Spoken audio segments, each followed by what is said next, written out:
Bueno,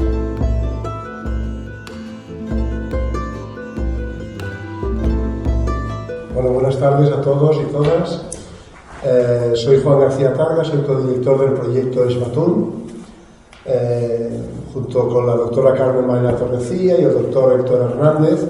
Carmen es de Santander, Héctor es michoacano, pero es profesor en Yucatán.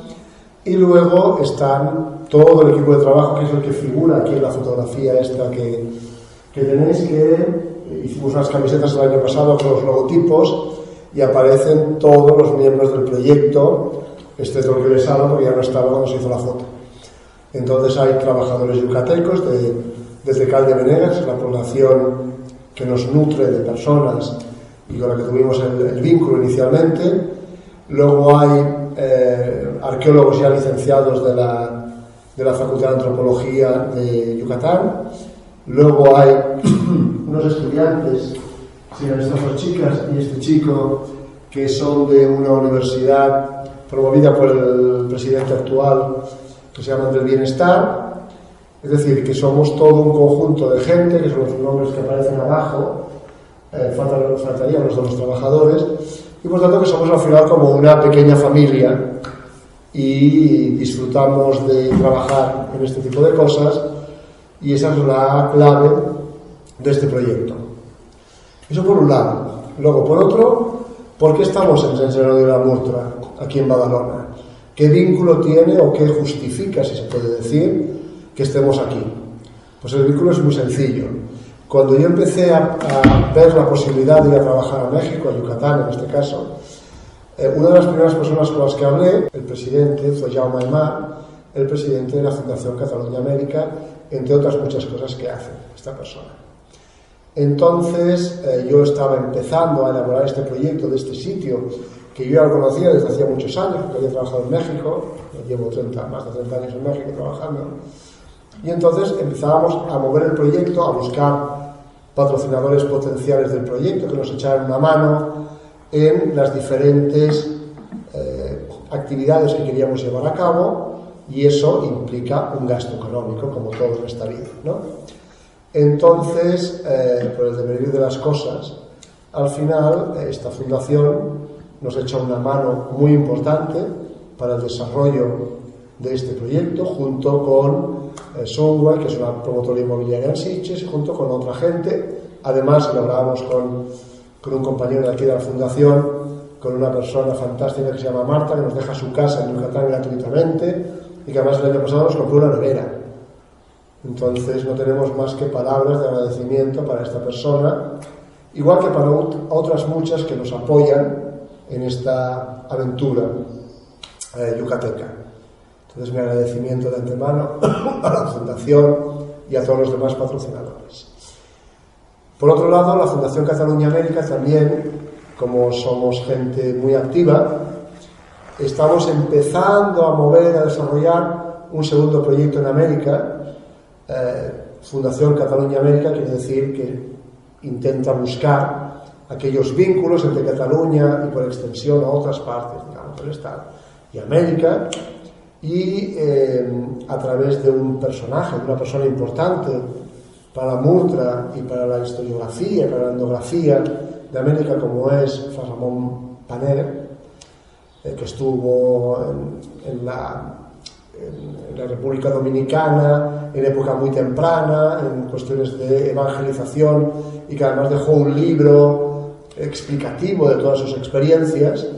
Este proyecto en La Vega, la República Dominicana, lo que intenta es de alguna manera poner en valor esa época temprana de evangelización de las comunidades indígenas locales, taínos en este caso, y la figura de Paner, intentar intercalar estos dos aspectos para conocer mejor al personaje, e incluso si se pudiera excavar el cementerio o uno de los cementerios que hay, ver si se podría recuperar o documentar la tumba donde este señor fue enterrado.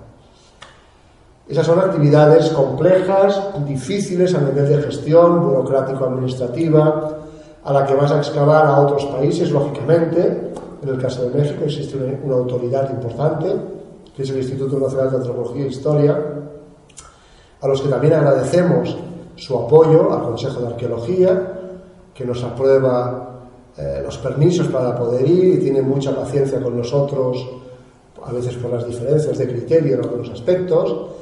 Y en el caso de la República Dominicana también estamos empezando a tratar con autoridades civiles, religiosas, es decir, todos aquellos protagonistas de estos temas que son importantes para entender un poco cómo funcionan estos proyectos en el extranjero. Ni más ni menos que lo que se hace aquí, pero con la distancia, por correo electrónico y sin conocerlos personalmente.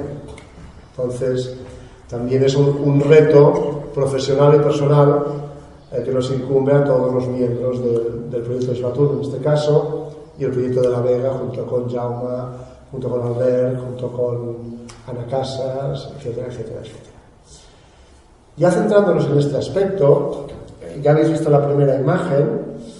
Para que nos situemos, el área maya sería esta zona que veis aquí, a ver si funciona esto, sería esta zona que os marco con el puntero, esta zona de color azul, y la zona donde estamos nosotros sería más o menos donde os marco el punto, que sería el estado de Yucatán, que es uno de los estados mexicanos donde en época prehispánica y actualmente sigue habiendo una considerable cantidad de maya hablantes y de gente que continúa conservando en mayor o menor medida sus tradiciones culturales a nivel material, a nivel conceptual, el idioma, los rituales de nacimiento, etc.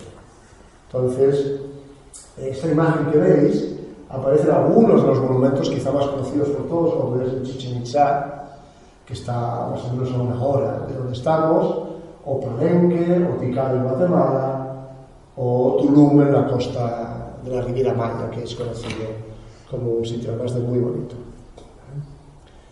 El proyecto, cuando empieza, y haciendo un poco de recopilación, yo en el año 94 trabajaba para un proyecto mexicano en un sitio que se llama Izamal, un sitio muy grande, con un convento franciscano precioso y de color amarillo, no indiferente para nadie por el color y por el volumen, en una ciudad maya prehispánica que se ocupa después en época colonial, y entonces el sitio de Saturno está cerca de este sitio de Izamal. Yo pertenecía al proyecto Izamal y nos encargaron a un colega y a mí hacer un levantamiento y la localización de este lugar. Y fuimos a hacerlo, y hicimos un primer plano, que no es este, y al cabo de unos años fueron unos colegas, al cabo de casi 20 años, fueron unos colegas que sabían más que no, que en este caso que yo, de hacer levantamientos, hicieron un levantamiento más detallado del sitio arqueológico. Aquí ven una guarda, es una especie de laguna, un cenote, es un hundimiento de la crosta caliza y el afloramiento del agua subterránea, y esto que ven ustedes aquí, que les marco, esto es una pirámide, edificios de unos 5 o 6 metros, la pirámide tiene 17 de altura, y toda una línea que proponían los investigadores y colegas que publicamos conjuntamente, que pensaban que podía ser una muralla de protección en un determinado momento de uso del lugar. ¿Cómo funciona el proyecto? El proyecto funciona de forma muy sencilla. Hay un objetivo arqueológico o una vertiente arqueológica, que es reconstruir la historia del desarrollo del asentamiento, identificar y analizar cuevas, chultunes, son lugares de concentración de agua, etc. Hay una vertiente ecológica, que es decir, es un respeto, porque estamos dentro de un parque ecoarqueológico de 500 hectáreas con una serie de potencialidades, incluso turísticas, porque hay una comunidad maya que está explotando y se hacen recorridos en moto, a caballo, caminando, observación de pájaros, etc. Por lo tanto, hay una vertiente respetuosa con el entorno natural. Y luego hay una vertiente antropológica, es decir, aparte de excavar el sitio y de conocerlo mejor, hacemos entrevistas porque los restos pertenecieron hasta los años 70 a una antigua hacienda, es decir, a una propiedad, y hasta los años 70 todavía vivía gente en unas casitas muy cerca de los restos, y nos interesaba mucho saber las historias que tenían estas gentes con los restos. Por ejemplo, nos explicaba una señora hace unos años que jugaban al escondite entre los restos, ¿no? Entre los restos arqueológicos, y que a veces venía gente y se llevaba cosas. Entonces todo esto hemos ido haciendo y continuaremos haciendo en las entrevistas, porque además de cosas de este tipo, hay otras cosas que son interesantes porque te explican vínculos que tenían ellos con los restos a nivel simbólico. Entonces todo eso también nos interesa, porque no únicamente es un proyecto, digamos, arqueológico de piedras, para entendernos. Aquí ven las entrevistas que se hicieron en su momento y se han continuado haciendo, y se hacen, aquellos que las quieren hacer en maya, es decir, en lengua maya. Aquellos que las quieren hacer en español o en castellano, las hacen en castellano. Y es completamente voluntario, ni se les paga nada, y sencillamente este señor, la que habla es la señora, y este señor traduce, de tal manera que podamos recoger la información que tenemos, ¿vale? En el año 2019 ya empezamos a ir más gente. Y entonces, una de las obsesiones que tenemos, además de ampliar nuestro conocimiento, es difundirlo. Es decir, vamos a escuelas, son pueblecitos muy pequeños, de unos 2.500 personas, vamos a escuelas, vamos a instituciones de investigación, obviamente, vamos a instituciones intermedias de difusión del patrimonio, y esta imagen que tenéis aquí es una plática, como dicen en México, que dimos en el año 2019 en un centro de investigación que está cerca. Sobre el plano aquí veis que hay el mismo plano que habéis visto anteriormente, y todos estos cuadraditos que veis de colores son sondeos de 1,5 metros por 1,5 metros que hacemos, es decir, son pozos, para entendernos, que se pican manualmente para obtener una serie de materiales cerámicos que nos ayudan a conocer mejor la ocupación del sitio. Entonces, en 2019, el Instituto Nacional de Antropología e Historia nos dio el permiso para hacerlo.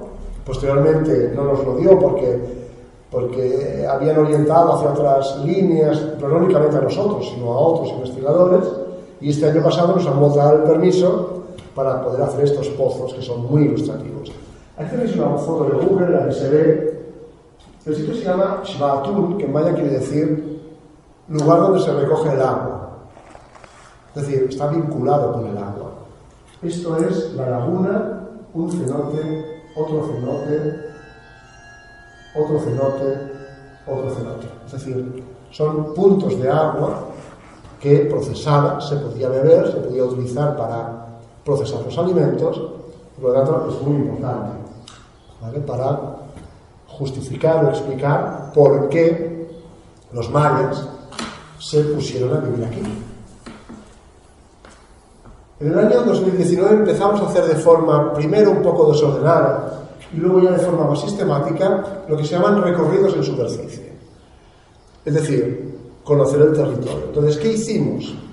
Pues mirad, cogimos como punto de referencia la pirámide principal y marcamos 4 cuadrantes, como veis aquí, 1, 2, 3, 4, que cada uno de ellos tenía 1 kilómetro de largo, cada tramo de estos son, si no me olvido, 1 kilómetro.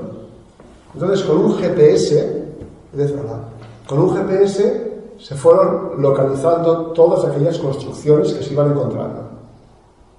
Entonces, nosotros en un principio teníamos solamente 22 construcciones de lo que se consideraba el centro de la población. Entonces, como no nos creíamos que unos edificios grandes solamente hubieran esos edificios, empezamos a recorrer alrededor de ese sitio. Y es lo que hemos seguido haciendo los años que no hemos dispuesto del permiso, hemos seguido ampliando, y ahora las estructuras están sobre 100. Los colores indican diferentes tipos de construcciones. Entonces lo que se hace es, con un GPS y en líneas más cortas, cada 50 metros, vas haciendo recorridos y vas geolocalizando con un GPS que te conecta con satélites, vas situando las esquinas de esos edificios, tomas apuntes describiendo, oye, pues es un edificio rectangular de 4x3, encima del cual se ven otros edificios, se ve un acceso, no se ve un acceso, está construido con piedra grande, mediana, pequeña, se recoge cerámica a su alrededor, que eso sí que lo podíamos hacer siempre, que nos ayuda un poco a contextualizar las cosas. También empezamos a recorrer hacia el sur, porque aquí abajo hay otro conjunto alrededor de otro cenote que no aparece, porque es más chiquitito, está muy cubierto de vegetación, y veíamos que hay otro conjunto, es decir, que el lugar es mucho mayor de lo que pensábamos inicialmente. También en el 2019 empezamos a identificar estructuras que no aparecían en el mapa. Estos compañeros del proyecto Izamal estuvieron, yo el primero que les decía el 94 estuve 3-4 días, ellos estuvieron quizá 2 semanas, con lo cual tuvieron más tiempo y sabían más, insisto, de localizar esto, pero por ejemplo esta de aquí no la vieron. Claro, pensar que esto está cubierto de vegetación, o sea, no es que llegues y lo veas como un monasterio, no. Está cubierto de vegetación y hay un trabajo previo. Entonces se encontró esta plataforma que el año siguiente sí que la pudimos limpiar y ver un poco cómo es. Y también encontramos esto, que ya no son grandes construcciones, que en terminología arqueológica se llaman plataformas habitacionales, son casas, ¿vale? Los arqueólogos buscamos unos nombres un poco medio raros cuando se dice eso, son casas. Y son plataformas porque es una plataforma un poco elevada que aislaba de la humedad que hay en esta parte de la República Mexicana, y encima se colocan diferentes construcciones, cuartos, dependencias, incluso alguna estructura más grande, y aquí vivía una familia extensa, padres, madres, hijos, igual algún negocio, ¿vale? Son montículos. Y entonces, formando parte de estos montículos, veis que aquí hay como un muro largo, alineado, y luego te aparecen estos, con los palos estos de colores, estos son piedras con cavidades para hacer la molienda, para recoger agua, para una serie de cosas, ¿vale? Luego encontramos, por ejemplo, estructuras como esta, que así como las otras son muy irregulares las piedras, de cuando te encuentras unas que la veremos después, son las piedras mucho más careadas, son de otro momento de utilización del espacio. Te encuentras columnas como esta es una columna, ¿veis la humedad? Está llena, completamente llena de moho, de la humedad. Estos son unas piedras que se llaman manos de metate, que servían para la molienda del maíz. Es decir, se van encontrando elementos. El segundo año que estuvimos encontramos una piedra con papagayos, por ejemplo, de colores. Claro, nos quedamos alucinados. Aparecía como una serie de papagayos de colores así en fila, y era como un arquiclave o como una decoración de fachada de un espacio, de un templo. Este es un espacio muy curioso, porque si os fijáis, es rectangular, veis que las piedras son más regulares, ¿vale? Y además, aquí, que está este árbol, aquí hay una oquedad que va hacia el interior, hay una cueva. Los mayas, igual que otras muchas culturas prehispánicas, la cueva era la entrada al inframundo.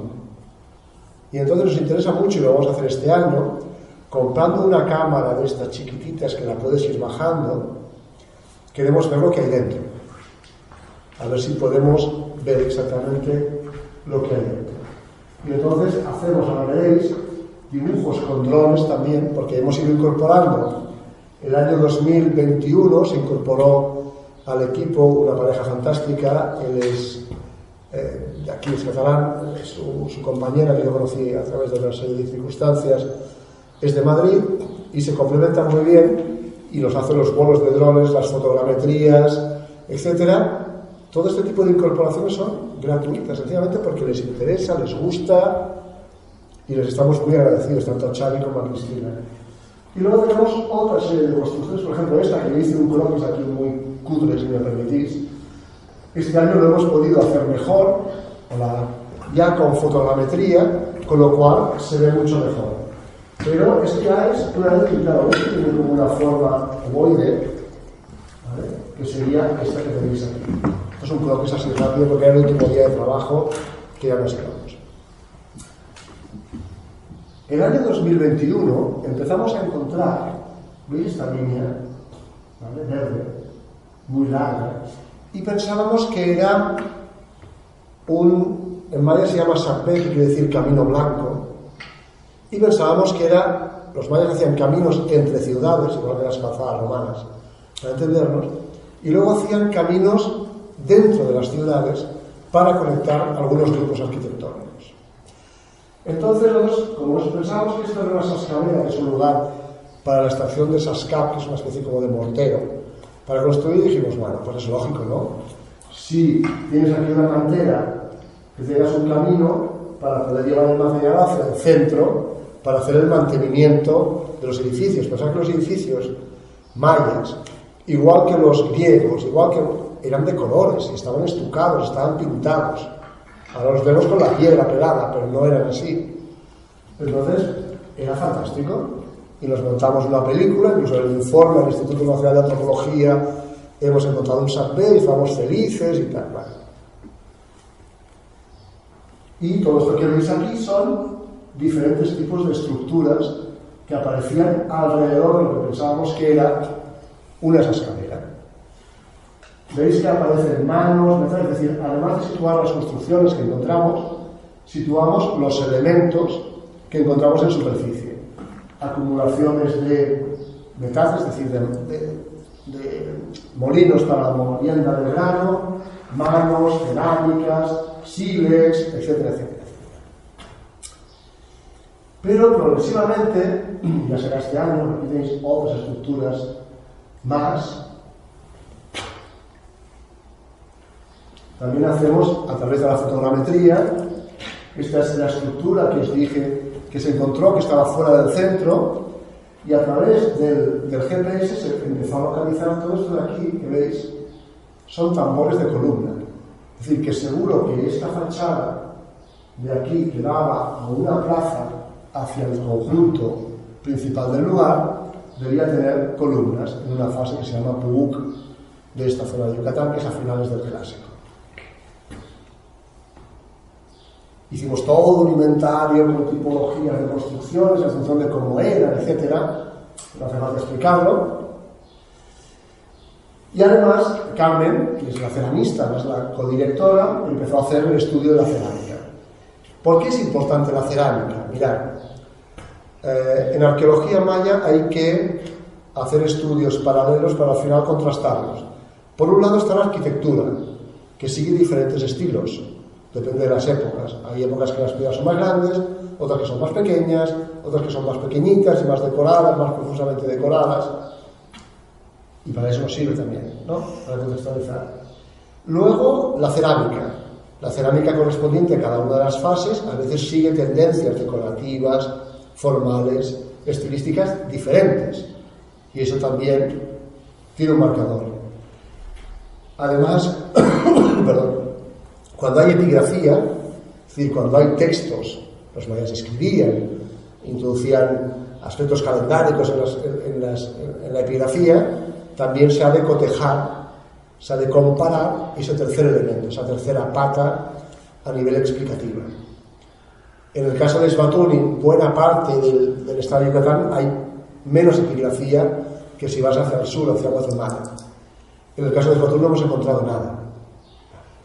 Por lo tanto, aquí se ve lo que hay en Izamal, que es este centro rector que os decía, muy grande, inmenso, en el que yo trabajé muchos años, y te pone los periodos que hay. Y abajo tenemos los mismos periodos que aparecen aquí arriba, el preclásico, el clásico, el clásico temprano, etc., y los que tenemos representados en Esbatuni. Por lo tanto, veis que hay una serie de carencias, de fases, que están en un lugar, pero que no están en el otro.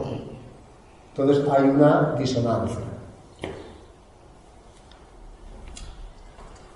En el 21-22, con los drones, se pueden hacer un montón de cosas. Entonces, además de hacer fotogrametría de las construcciones, desde arriba con el dron hacéis cientos de fotografías y al final te las compone, bueno, lo hace Xavi, Cristina, con un programa informático, creado en 3D, con volumetría, etc. Estos planos son fantásticos, porque se llaman de altitudes, es decir, cada color que aparece aquí es una altitud del edificio.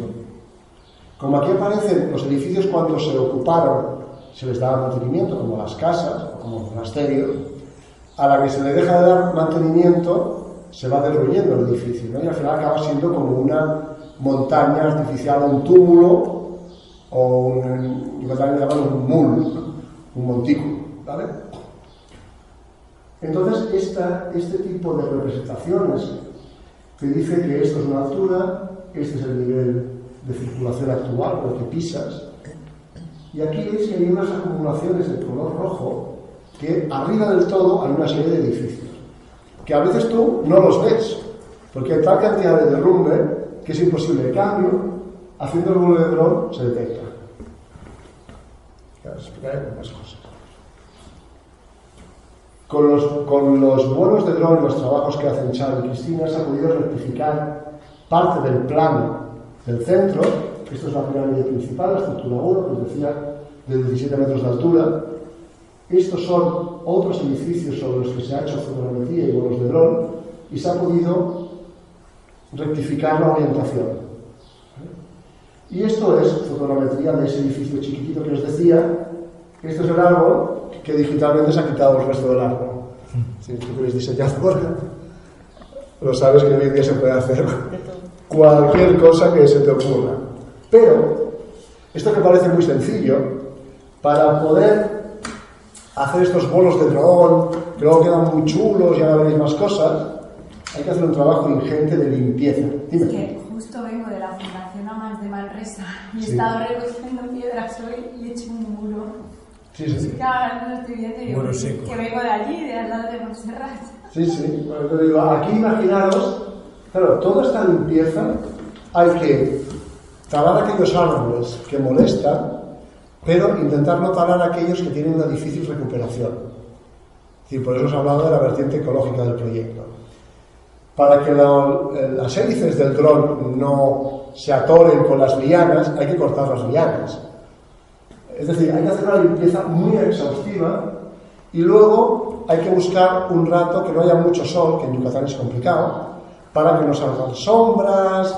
Es decir, para hacer un levantamiento de un edificio hacen falta 2 días y medio de limpieza exhaustiva del edificio, que luego al año siguiente vuelve a estar igual, ¿vale? Con lo cual es muy frustrante, ¿vale?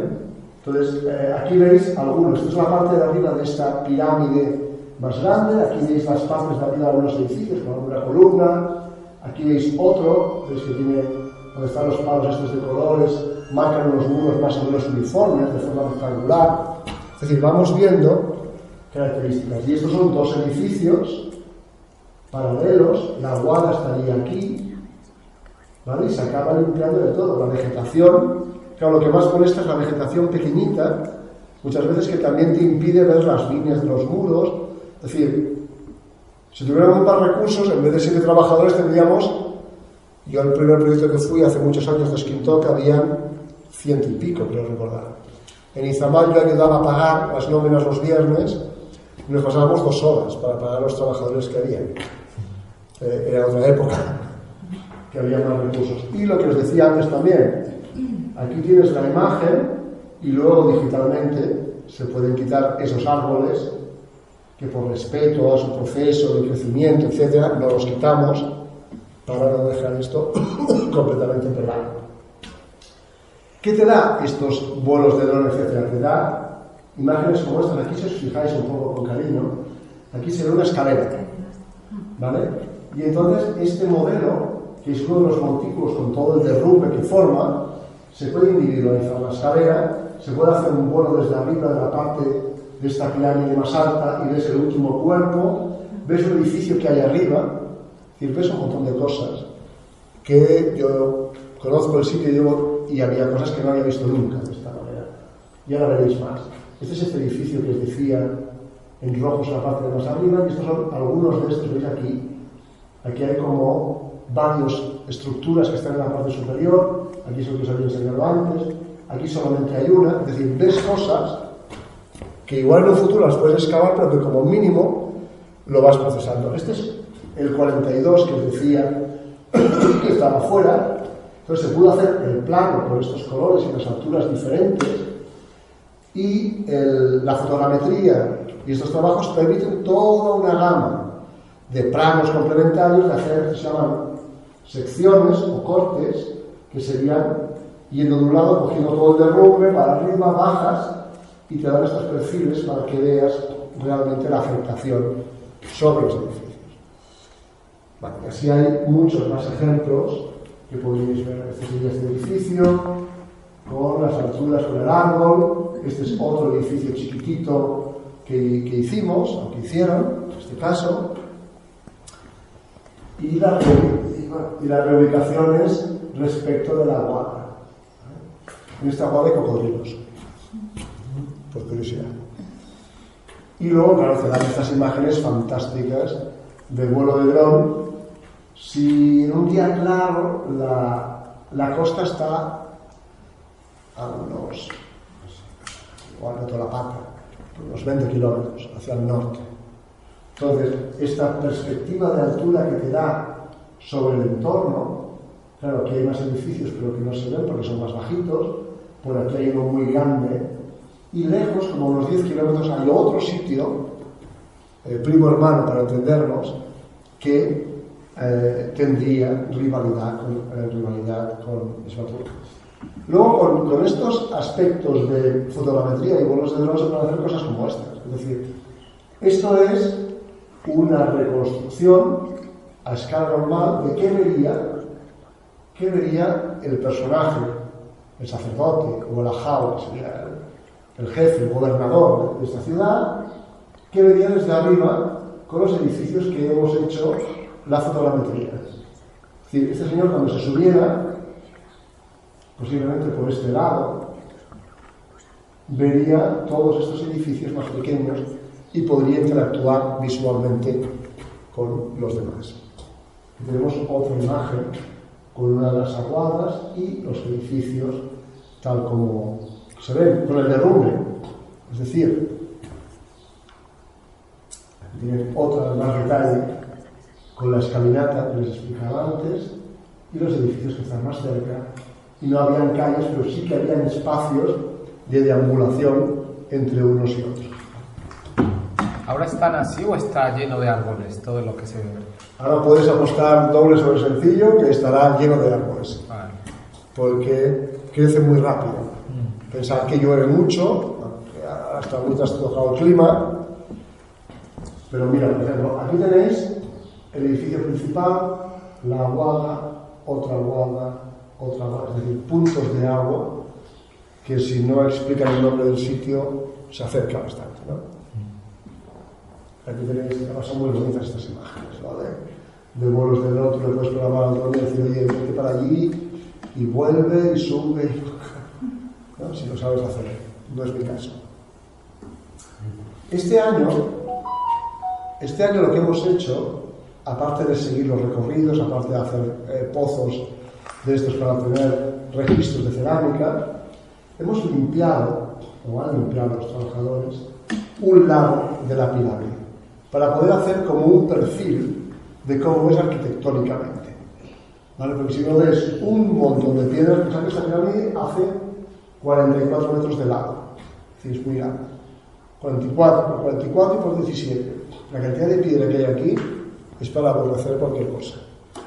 Entonces, lo que hemos querido hacer es abrir como unas brechas, unos frentes para poder ver cómo es el edificio y para poder hacer como unos cortes para ver cómo estaba hecho este edificio cuando estuvo funcionando. Entonces, este es un corte que se ha hecho con dron. Esta es la parte de arriba del edificio, la corona, y veis que hay diferentes cuerpos que se me intuyen, ¿no? Es aquí que hay como muros verticales que aguantan. Aquí tenéis otro que se ha conservado, aquí tenéis otro. Esto parecería que es una escalinata, ¿vale? Es decir, hay que echarle un poco de imaginación, pero también esto es algo más fácil, ¿no? Y veis la parte de arriba y los cuerpos del edificio, viéndolo a base de hacerlo. Esto lo hizo Carmen un día, que lo echó la mano, y luego Xavi con el dron lo estuvo haciendo con mucha paciencia, y además, por error, hicimos un sondeo aquí que no estaba previsto, en el cual veíamos todo el relleno de piedras para nivelar y para poder construir el edificio. Claro, son edificios muy masivos, muy grandes. Estos pozos que os digo... ¿De qué siglo estamos hablando? ¿De qué siglo? Esto estamos hablando del siglo VII, VIII después de Cristo, más o menos. Y sería contemporáneo de la entrada de los musulmanes aquí a la península ibérica, de todo este contexto, si lo comparásemos, ¿vale? Los pozos son así, 1,5 metros por 1,5 metros. Este es este que os he dicho que empalma con el corte ese, en el que sale un relleno de piedras muy grandes, ¿vale? Algunos tienes aquí, esto es la baja, la roca natural, que en Yucatán aflora enseguida, y lo que te aparece son trocitos de estos de cerámica, que son los que una vez limpiados, etcétera, aquellos que saben de cerámica pueden diferenciar tipologías a base del estilo, etcétera, y establecer cronologías generales. Este año hemos seguido haciendo este tipo de trabajo. Aquí tenéis una plataforma de estos dos colores, un edificio en la parte superior, y esto ya es juntando las líneas para que se vea más claro cómo podría ser el edificio. Esto es una plataforma que es la número 405, como veis aquí. Aquí tenemos pozos de sondeo, son los circulitos estos, pozos de saqueo, que son estos circulitos, y luego una escalinata de acceso y diferentes dependencias dentro del mismo espacio. Esta es otra más sencilla, que sería esta, visto desde arriba, esto con los colores y esto ya con una grafía de forma de T, es muy sencilla. Y la tercera, que os quiero enseñar, sería esta, que es esa que os he dicho que yo hice el croquis aquel tan rápido, pero ya hecho de forma más lenta. Pues aquí se ve visto con dron, aquí se ve con los colores y aquí se ve la plataforma, tiene un acceso por aquí, otro acceso por aquí y dependencias en la parte superior, es decir, habitaciones donde habían actividades diversas, o dormir, o cocinas, etc. Y esta sería otra de un grupo más hacia el sur. La novedad de este año es que esa muralla, ese sacbé o camino que pensábamos que era, se pusieron a recorrerlo y se dieron cuenta de que esa idea que tenían los colegas del proyecto Izamal de que había una muralla que protegía el centro, se ha confirmado. Si veis esta línea verde, rodea todo lo que sería el centro con todas estas estructuras, incluso aquí se intuye esta puerta de acceso, ¿vale? Aquí hay una oquedad porque aquí hay granjas con vacas que se nos meten dentro de una manera de... Entonces yo creo que nos han destrozado parte del muro, pero esto da un salto diferente cualitativo a nivel de la explicación de cómo podría ser esto. Si hay una muralla, hay una gente que vive dentro de la muralla y una gente que vive fuera de la muralla, para empezar. Por lo tanto, hay diferentes grupos sociales, pues si no era evidente ya con el tipo de estructuras. Luego hemos visto que esto que pensábamos que era un lugar de extracción, de hecho era una aguada, era un punto de agua. Y hemos encontrado otro lugar para la captación de material de construcción más hacia el sur. Y por lo tanto tenemos aquí todos los diferentes tipos de plataformas de dentro, y este tipo de hallazgo, que a nosotros particularmente nos encanta, nos obliga a replantear ciertas cosas, ¿no? Aquí tenéis el mismo plano, pero con estas piedras para moler el grano, cerámicas, es decir, se han ido incorporando como capas en el mismo dibujo con más información. O incluso elementos, fustes de columnas, elementos arquitectónicos, y toda una serie de mapas que hay con diferentes tipos de información en función de si nos hace más o menos falta, o, una cosa más sencilla, los tipos de plataformas. ¿Vale? Esos son más simples, más elaborados, muros, etcétera, etcétera, etcétera. E incluso, estos son puntos de calor donde hay estas piedras para la molienda. Estas piedras, cuando estamos concentradas, nos indica que es una zona de molienda. Es decir, que en ese espacio, estas piedras se utilizan exactamente igual hoy en día a nivel tradicional. Es decir, incluso algunos restaurantes, para captar a estos turistas más aventureros, hacen las tortillas de forma manual. En vez de ir a la tortillería y comprar un kilo de tortillas, las hacen unas señoras vestidas de malla que hacen la molienda, hacen el palmeado de la tortilla y lo cuecen en una plancha. ¿Vale? Hacen ese proceso. Entonces, el hecho de encontrar concentraciones de este tipo de elementos, en este caso es claro que son espacios donde vivía la gente y los espacios donde hay estructuras más voluminosas, también esa gente procesaba. Igual ellos no, pero el servicio que tenían ellos a su disposición lo hacían, con lo cual también es indicativo. El sitio que les decía más al sur, en el que hay un punto de agua importante, se ha manifestado que es un sitio con muchas construcciones, con una construcción de grandes dimensiones, con un cenote, un punto de agua, y que también lo tenemos que trabajar este año. Este es el mapa de 2019, que se hizo sencillamente de una forma rápida, y este es con más tranquilidad de 2023, que se ha hecho con una tecnología diferente. Con vuelos de dron y estas cosas se pueden hacer muchísimas cosas. Aquí tienen otra zona, y todas estas manchitas así voluptuosas para entendernos son edificios. Es decir, que hay una gran cantidad de edificios que no fueron contabilizados en su momento. El planteamiento que tenemos ahora de cara a la próxima temporada, nosotros hemos hecho este planteamiento, ¿no? Ejes de ordenadas y abscisas y cuadros. Entonces lo hemos cambiado, a ver si nos lo acepta, espero que sí, el Consejo de Arqueología, de decir, oigan, vemos que hay un centro y hay como unos anillos, ¿vale? Un anillo más cercano y un anillo de unos 300 metros y uno a 400 metros. Además, vemos que hay vacíos en los recorridos. Por ejemplo, toda esta zona de aquí no hemos encontrado el resto porque no lo hemos mirado hasta el momento. Entonces, es uno de los trabajos que queremos hacer este año. Es decir, ver si esto responde a que realmente no hay, cosa que es muy extraña, o que están muy destruidos, o que no los habíamos visto y el año que viene, cuando vengamos a hablar aquí otra vez, pues explicaremos que hemos encontrado aquí pues, unas cuantas estructuras, ¿vale? Para acabar de completar el plan. Esta es una reconstrucción, una propuesta inicial que ha hecho Xavi con la pirámide principal, con una de las escalinatas, o la escalinata que hemos documentado este año, porque había unas alfombras. Es decir, al lado y lado de la escalinata para que tú subes, hay como unos muros de contención, a veces decorados, a veces no, que se llaman alfombras, y luego la laguna, y luego toda una serie de edificios, algunos de ellos con muros de mampostería, con bóvedas, y otros con materiales perecederos, como hay en muchas ciudades mayas que se han excavado. Para acabar,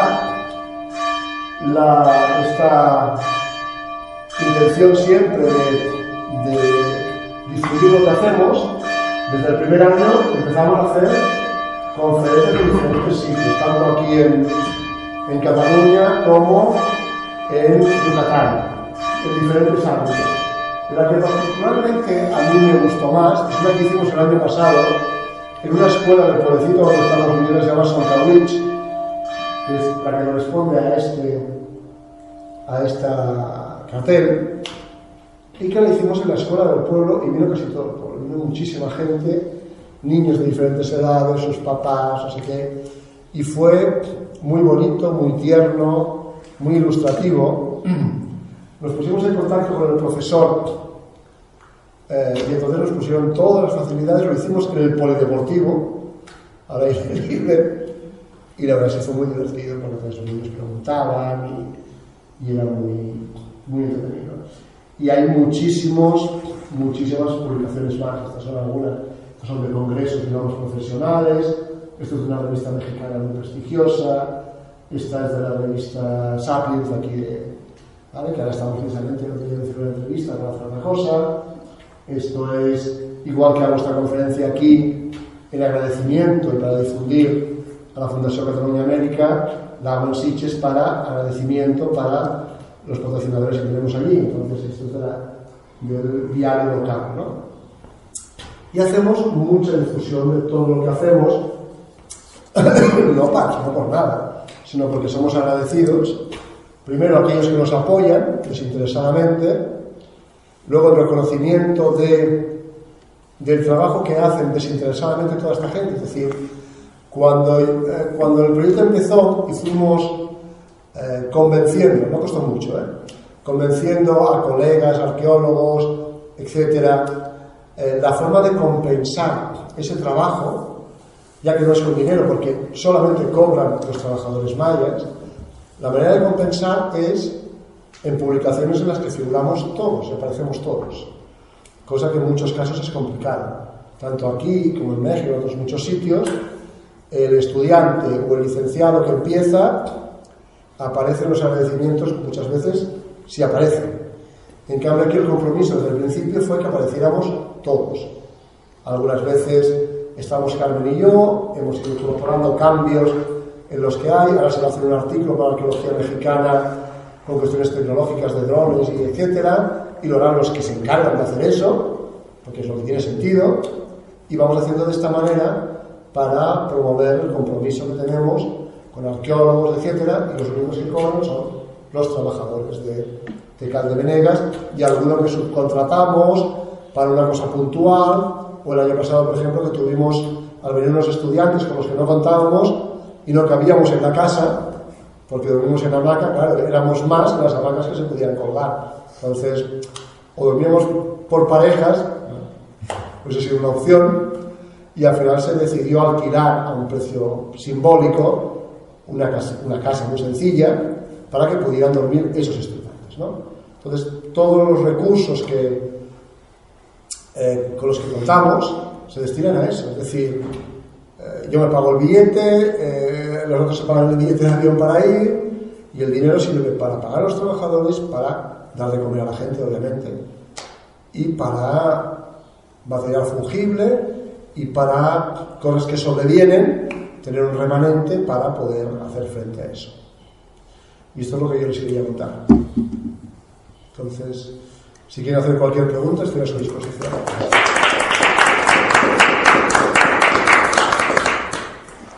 Dime qué. Es que llegó un poquito tarde. Sí, no te preocupes.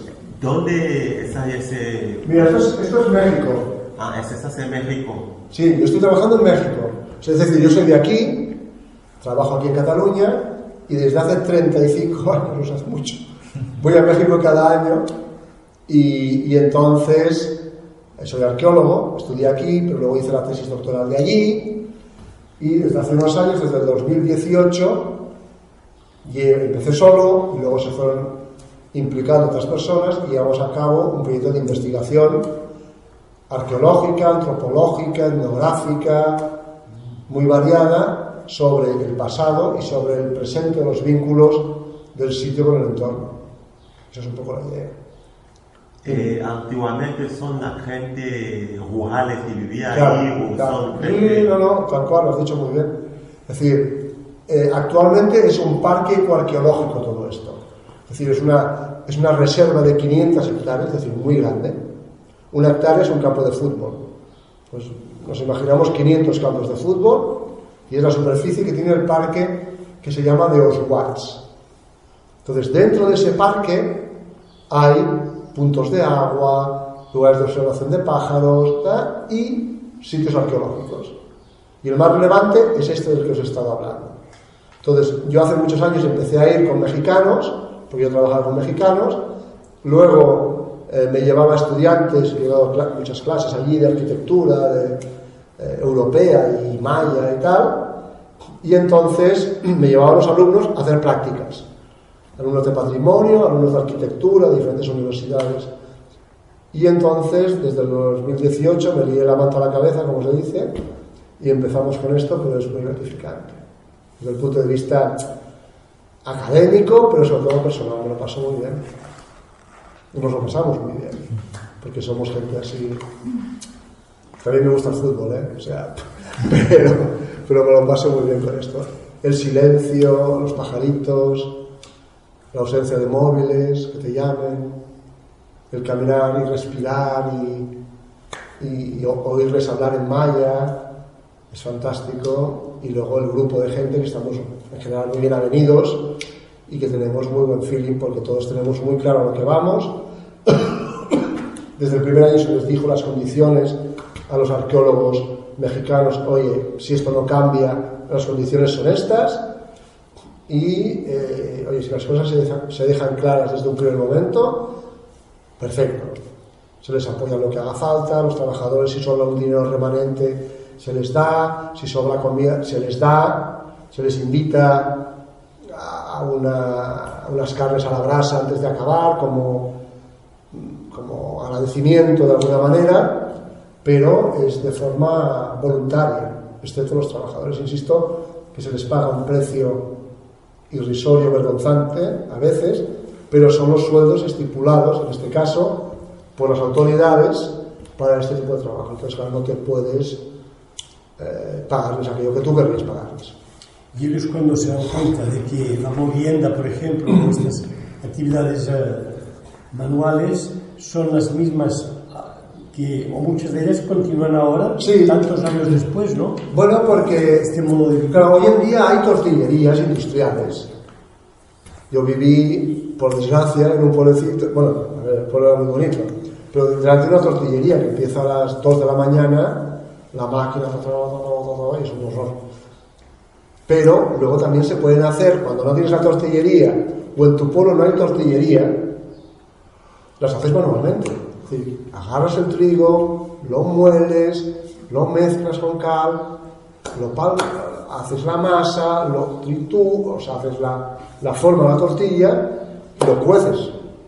Y esa tortilla no tiene nada que ver el gusto con una tortilla industrial. O manual siempre es mucho más. Entonces, se sigue haciendo en determinados contextos.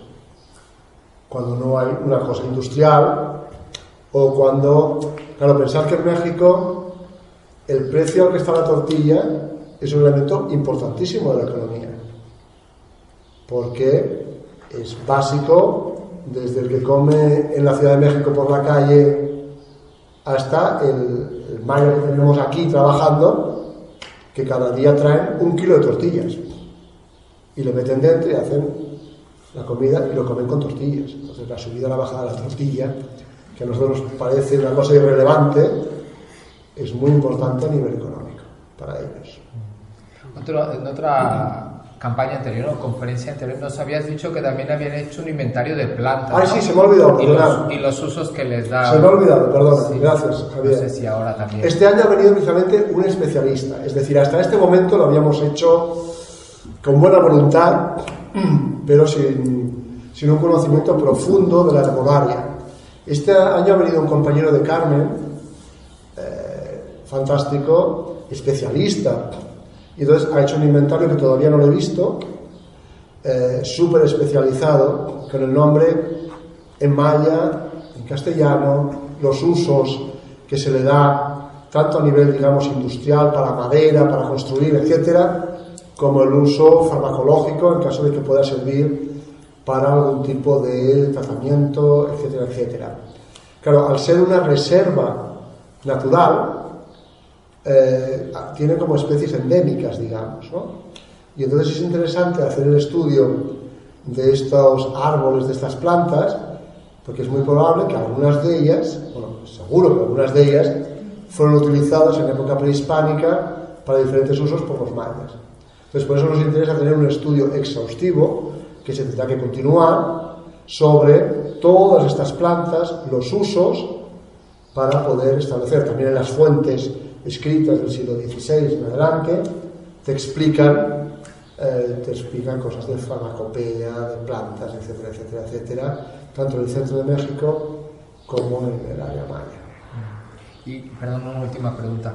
La idea es como en unos años o en un futuro que pueda ser como una zona de ecoturismo arqueológico. Bueno, de hecho ya lo es. Ya lo es. Es decir, existe en el año 2006, si no me equivoco, una serie de familias locales de Cal de Venegas, encabezadas por una persona con muchísima iniciativa que se llama Manuel Chan, que forma parte del equipo, aunque este año pasado no pudo venir. Entonces esta gente dijo, a ver, es una zona muy deprimida económicamente, unos son herreros, los otros son carpinteros, el otro es, que sé, chispas que le llaman, ¿no? Electricista, ¿vale? Y entonces se dijeron, oye, vamos a convencer a toda una serie de promotores, propietarios del ejido de Tekal, de que no talen no sé qué sus propiedades, y vamos a hacer un área de protección de estas 500 hectáreas y la vamos a poner en valor. Entonces, esta gente consiguió formar, y yo tengo las escrituras, una copia, una sociedad que se llama ecoturística, reconocida, delante de notario, con papeles, etcétera, etcétera, etcétera. Y entonces esta gente dijo, bueno, ahora que tenemos esto, vamos a ver qué uso le podemos dar. Entonces vieron, oye, tenemos aguadas, ¿no? Puntos de agua fantásticos que te puedes bañar, etc. Tenemos senderos que podemos ir a caminar, a observar pájaros, etcétera, animales. Tenemos lugares en los que van a beber, en estos puntos de agua, pájaros muy bonitos del entorno. Todo el ámbito ornitológico. Entonces empezaron a moverse, y tiene muchísimo mérito, en diferentes ámbitos, y consiguieron muchos recursos, desde canoas para tal, hasta prismáticos de una asociación americana que se los donó. Nosotros desde Barcelona les montamos una página web que se la estuvimos manteniendo durante un tiempo, ahora tienen otro mejor, entraron en contacto con Turismo del Estado de Yucatán, entonces forman parte de una red. Entonces tú, si vas allí, tienes la opción de irte a Chichén Itzá, que es fantástico, maravilloso, pero también tienes toda una red de sitios de ecoturismo, sitios mucho más modestos, incluso sitios que están, hay uno en Ekbalam, que es un sitio arqueológico también muy conocido, pero que tienes la opción de, en vez de irte al Sheraton, te vas a una comunidad maya. Entonces nosotros esto lo hicimos una vez, hace muchos años, con unos profesores, estaba dando clase, y entonces ibas a la comunidad, te daban de cenar, y la cena, que era lo que cenan ellos, y luego chocolate acabado de hacer, no chocolate de estos, de cacao, ¿no? Y la señora, que no hablaba castellano, estaba su nieto, nos iba explicando historias y fue realmente fantástico. Es una alternativa a un turismo a Chichén masificado, horroroso, con un calor tremendo, con vendedores ambulantes. Bueno, es un circo de 3 pistas. Entonces, todo esto se va a hacer. Que estamos muy contentos de que haya crecido, como ha ido creciendo toda esta área, desde que empezasteis, con la aplicación de las nuevas tecnologías, y bueno, y es una lucha titánica con la naturaleza también, ¿no? Sí. Porque dices, si aquí, yo he oído decir este dato, si por ejemplo la humanidad desapareciese, la naturaleza tardaría muy pocos años en volverse a enseñorear de todo, ¿no? Es lo que ellos pasa, ¿no? Sí, sí. Y luego lo vuelve a cubrir la vegetación. De todos modos, uno pues piensa que poca excavación se está haciendo aquí.